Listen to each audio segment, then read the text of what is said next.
Welcome to the Endless Knot. Today, along with a bunch of other YouTubers in the We Create EDU group, we're exploring education.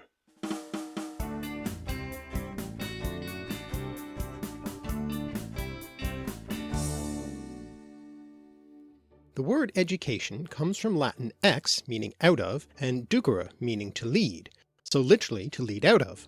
Latin educare had the root sense of to bring up or rear a child, literally leading them out of childhood. Since the main job of child rearing is education, I suppose, the word gained its more specific sense. But thinking about this etymology helps us to understand education and its history in a number of ways, because it can be said that the history of education is the history of civilization. One of the purposes of education is to perpetuate and extend a culture's values and knowledge into the future. So therefore, the content of education is culturally specific. Education reflects societal values. And so we can think of education as a kind of leading or directing in more ways than one. And we can see similar notions in other words to do with education, such as the Germanic-derived word learn. It comes from the Proto-Indo-European root leis, meaning track or furrow, so the underlying sense here is to gain experience by following a track. Closely related is the word lore, something that is learned. And similarly, the word curriculum, closely related to the word course, literally means a running, coming from the Proto-Indo-European root kers, meaning run. So let's follow the track or course of history of education in the Western world and see where it leads us. Formal education, based around the written word, really begins in the Western world with ancient Greece, after the introduction of the alphabet. And when we're talking about education in ancient Greece, due to the nature of our sources, we're really talking about the city of Athens in the 5th to 4th centuries, where students from citizen families could receive a basic, relatively low-cost education preparing them for citizenship, oratory, and ethics. So it's no coincidence that the birthplace of Western democracy valued civic responsibility so highly that their educational system was largely geared towards preparing young elite men for public life and taking part in the democratic process.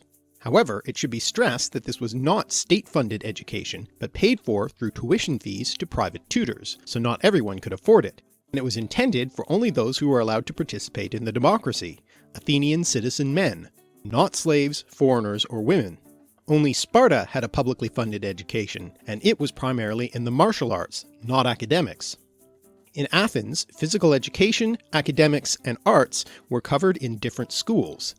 Paidotribes, from pais meaning child, since the whole point of education was transforming young boys into men, covered gymnastics and general physical education. The Kitharistes, named after the kithara or lyre, covered music and lyric poetry. And the Grammatistes, unsurprisingly, taught reading, writing, and arithmetic, as well as literature. And accompanying these young boys to school as attendant and guard was a slave known as paidagogos, meaning literally child leading. From this we get the words pedagogue and pedagogy, even though originally that slave didn't actually teach the boy he attended. We also get the word encyclopedia from this child root. The phrase enkyklaios paideia referred to a general education, literally meaning circle of child rearing. And from this general education idea, it was eventually turned into a word for a book of general knowledge. But getting back to the Greek education in Athens, after the basic course of schooling, students then had the option to go on to higher education, either in a practical art, such as medicine or architecture, or in philosophy. And this is where the famous teachers such as Socrates, Plato, and Aristotle come into the picture, as they each founded their own school. These were really just groups of students who met in some often outdoor location to listen to the teachings of their masters. Plato's students happened to meet in a grove honoring the Athenian hero Academos, and so his school came to be known as the Academia, and that's where we get the word academic from. Moving from Greece to Rome, we can see a strong continuity in educational practices, with an emphasis on rhetoric and oratory, important to Roman public life in their republican system, though physical education and music dropped out of the main curriculum. And it's from this period that we get the beginnings of the notion of a liberal arts education, because in Latin, liberalis meant free, so a liberal education was an education fit for freeborn people, not slaves, though in practice it was much more available to the higher classes. And of course, education is still a classist institution today, though we often pretend it isn't, with the better schools in the richer neighborhoods and university tuition fees restricting higher education to those who can afford to pay for it, and different types of universities open to people with more money. And this is a notion that's also expressed in the word school itself, which comes from Greek schole, meaning leisure. It wasn't that school itself was leisurely, but that to be able to go to school one had to have the leisure time away from working, the leisured class as it were. The Romans had a similar notion in their word for school, ludus, a word which could also mean play, game, diversion, and that leisure was possible in large part because both Athens and Rome were slave-owning societies, so the leisure to go to school was dependent on a large and very unleisured class.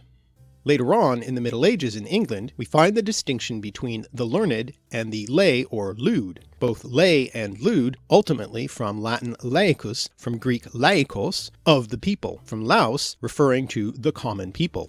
In the Middle Ages, education was mostly to be found in the church, hence the learned lay distinction, and if you weren't educated you were lewd, a word which in later times gained a distinctly pejorative sense. One of the major differences between Roman and Greek education was that girls often received some education in Rome. Roman education was divided into 3 levels. The teacher of the first level was called the ludi magister, literally schoolmaster, and taught the basics of reading, writing, and arithmetic to boys and girls from about 7 to 11 years of age. After that, students aged 12 to 15 would be taught grammar and literature by a grammaticus, and then boys over 16 could move on to the rhetor to learn rhetoric. Girls wouldn't go on to that level though, since they'd have no opportunity for public speaking. Many, if not most of those teachers would have themselves been slaves or ex-slaves, so again, the leisure that allowed the students time to learn the liberal arts was a direct result of labour by slaves. Given this history, it's not surprising that much of our educational vocabulary comes from Greek and Latin, but we also get some from Germanic sources, such as the word teach, which comes from Old English tachan, ultimately from the Proto-Indo-European root dake, which means to show, and is closely related to the word token, etymologically something that shows.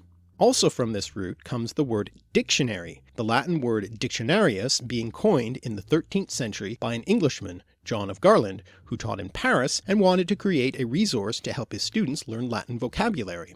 In any case, this shows something about how teaching often works. The teacher shows the students. For the students, of course, this can mean a lot of work, and that's etymologically appropriate because student comes from Latin studere, meaning to be eager, take pains, strive after, thus implying great effort, and is ultimately from a Proto-Indo-European root steu, meaning to hit. Appropriate perhaps to how often ancient teachers beat their students if they didn't apply themselves to their studies, also from Latin studeo, with adequate eagerness. Of course, teachers shouldn't only be thought of as strict taskmasters, they also care for their students, as the word tutor implies, coming from Latin tuere, meaning to protect. The educational sense of the word was a much later development. Pupil, another word for student, is the diminutive form of pupus, boy, and pupa, girl, in Latin. There's a flavour of small cuteness in this root, which also gives us puppy and puppet.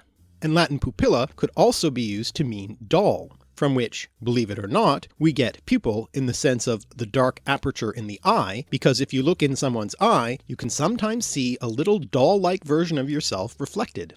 In Latin, the main word for student was discipulus, from which we get disciple, as in the students and followers of Jesus. This word comes from the Latin discere, meaning to learn, ultimately from the Proto-Indo-European root dec, meaning to take or accept. And interestingly, this root also leads to the Latin word docere, meaning to teach, which gives English the word doctor, the highest class of teacher, I suppose. So now that we've got the students and the teacher, we've got the whole classroom ready. But where does the word class come from? Well, it's etymologically an interesting one, coming from Latin classis, which originally referred to the Roman people under arms, in other words, the army or fleet. The underlying sense is a call to arms, as the word comes from a Proto-Indo-European root meaning to shout. The word eventually broadened in sense to refer to classes or groups of people, and then groups of anything. In English, it came to refer to a group of students around 1600, but we also have the older sense of the word in such expressions as social class.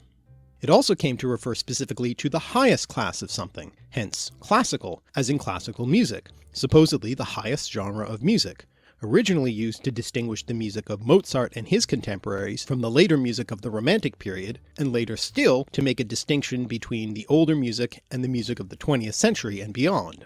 In literary circles, we similarly refer to classic literature, implying it's better than all this modern stuff. But this also points us towards the importance of the classical world, that is, classical Greece and Rome, to our story of education. When ancient culture was rediscovered during the Renaissance, it was referred to as classical, implying that it was better than the medieval period that had followed. And when it was all readopted and copied, we refer to that period in the 18th century as neoclassical. And so that's what we refer to as a classical education now, an education in the culture of the classical world. Not necessarily an education like students received in ancient times, though it was something of a return to the Greek model, downplaying all the theological education of the medieval world. So the education of the early modern period involved classical languages like Latin and Greek, as well as the natural sciences. So what about education in that medieval period? Well, the main educator at that time was the church. Students could attend a monastic or cathedral school in order to become a member of the clergy or to become a scribe. As the values of society shifted, so too did the emphasis of that education. Whereas Greek and Roman educations emphasized public life and citizenship, the medieval education was all about preparing not for this life, but for the next life after death. Physical exercise was out, and textual study was definitely in. Students were taught reading and writing in Latin, not their own native language, and they would spend their time copying church writings. However, the basic subjects still came out of the ancient period in the form of the 7 liberal arts, first codified in the 5th century by Martianus Capella, growing out of that Enkyklaios Paideia circle of education of the Greek world. The 7 liberal arts were made up of the trivium, grammar, rhetoric, and logic, and the quadrivium, arithmetic, geometry, music, and astronomy. We still today talk about a liberal arts education or liberal arts college. In fact, our highest level of education today, the university, comes to us from the Middle Ages, and the origin and etymology of the university reveals a certain irony about the state of education in our society.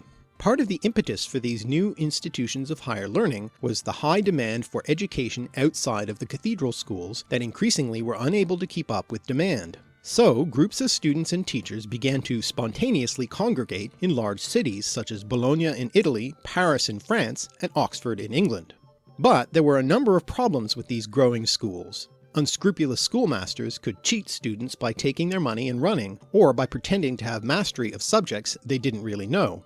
And as students gathered in the towns, unscrupulous locals saw their chance to raise the costs of rooms and food sky high. So the students began to band together. The first student unions, if you will. Similarly, the teachers themselves were concerned with maintaining the standards of education and wanted to regulate their profession in the manner of the other medieval trade guilds, the forerunner of the trade union. You might have thought that the word university reflects the idea of universal education or the universal coverage of subjects, but it's short for Universitas Magistrorum et Scholarium, the scholastic guilds or corporations of students and masters. They were self-regulating and wanted to protect their own interests against outside forces. There is an irony of the origin of universities in collectives that were trying to reduce the financial barriers to education and protect the livelihood of the teachers, given the growing corporatization of universities today, the rising cost of tuition, and the reduction in wages and job security for university teachers. There's a growing need, therefore, for new ways to make learning at all levels more accessible, picking up on those ancient ideals of education as essential to every citizen, but without those ancient restrictions on who counts as a citizen. One important way this is happening is with things like this very video. Educational YouTubers bringing their knowledge and enthusiasm to as many people as possible for free. And I just want to say how glad I am to be able to participate in this really important project of making education a more accessible and participatory process. So thank you for supporting me, and thanks to the great YouTube educators of the We Create EDU community. You can see many examples of their amazing, creative, entertaining, and educational videos in the playlist linked at the end of this video. About why textbooks are so expensive, the history of teaching music theory, the learning benefits of dirt, and much more. Thanks for watching. If you've enjoyed these etymological explorations and cultural connections, please subscribe to this channel or share it. And check out our Patreon, where you can make a contribution to help me make more videos. I'm @alliterative on Twitter, and you can read more of my thoughts on my blog at alliterative.net.